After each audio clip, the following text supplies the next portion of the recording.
La Russie a été le premier pays au monde à reconnaître l'AES et nous ne l'oublierons pas. C'est le témoignage du fait que la Russie a été le premier pays à reconnaître la Confédération des États du Sahel presque une semaine après sa création.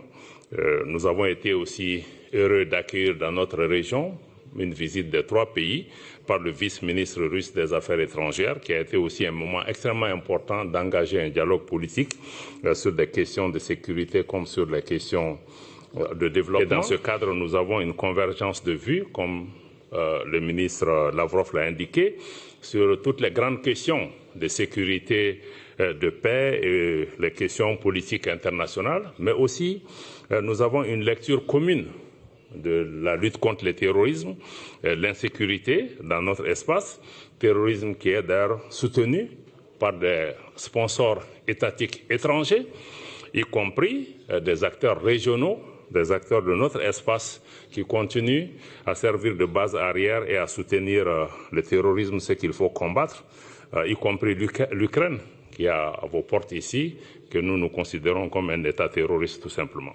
De circulation. Notre alliance, officiellement reconnue par la Russie, marque un tournant majeur. Moscou affiche clairement son soutien, considérant l'AES comme une initiative crédible pour stabiliser le Sahel. C'est l'essentiel à retenir. Nous avançons vers une coopération concrète avec des engagements dans des domaines clés comme la défense, la sécurité, l'économie et la diplomatie. Le ministre des Affaires étrangères, M. Abdullah Diop, a tout dit, et j'ajouterai ceci. Sans ces soutiens extérieurs et intérieurs, les groupes terreau auraient perdu toute capacité de réaction. Malheureusement, comme il a souligné, certains continuent de les financer car il est dans leur intérêt de voir l'AES échouer. Quoi qu'il en soit, une chose est claire, le rapprochement entre l'AES et la Russie ne dérange pas parce qu'il déstabilise l'Afrique, comme le président Macron tente de nous le faire croire, mais parce qu'il échappe au contrôle occidental et menace leur hégémonie déclinante sur le continent. La Russie propose un partenariat basé sur la souveraineté, une alternative qui pourrait inspirer d'autres nations africaines, et c'est précisément cette idéologie qu'ils veulent briser. Nous sommes combattus parce que nous avons osé défier l'Occident. Pour eux, la relation entre l'Afrique et l'Occident doit rester celle d'un maître et de son esclave.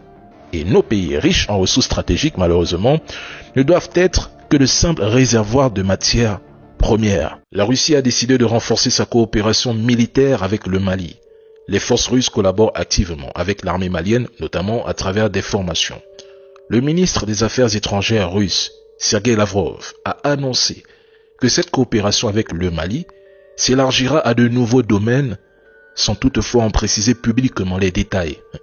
Aujourd'hui, 2 types d'entretiens ont eu lieu, l'un entre la Russie et les ministres des Affaires étrangères de l'AES, et l'autre entre la Russie et chaque pays concerné, le Mali, le Burkina Faso et le Niger. Concernant le Mali, la dimension sécuritaire a été au cœur des discussions avec des points cruciaux soulevés et des décisions prises. La famille, vous savez, les Russes disposent de capacités avancées pour surveiller les flux financiers et les transferts d'armes. D'ailleurs, Maria Zakharova n'a pas hésité à déclarer que de nombreuses armes occidentales envoyées en Ukraine se retrouvent sur le marché noir avant d'être revendues aux groupes terreau opérant en Afrique. Il est donc probable que Moscou sache précisément quel acteur finance les groupes armés au Sahel, précisément au Mali. Cependant, la Russie brandit le principe de non-ingérence comme un levier diplomatique, même si en pratique, la Russie intervient en soutenant activement des régimes qui défendent des intérêts alignés avec les siens, notamment en leur fournissant un flux constant d'armes, de formation militaire, de la logistique, des équipements, quitte à accepter des paiements différés. Contrairement aux puissances occidentales, la Russie ne cherche pas à imposer de réformes politiques, mais à consolider des gouvernements qui partagent sa vision stratégique. Quant à la manière dont la Russie et l'AES vont concrètement agir sur le plan sécuritaire, je pense que seule l'évolution de la situation sur le terrain en apportera la réponse. Mais beaucoup de choses se sont dites. Beaucoup.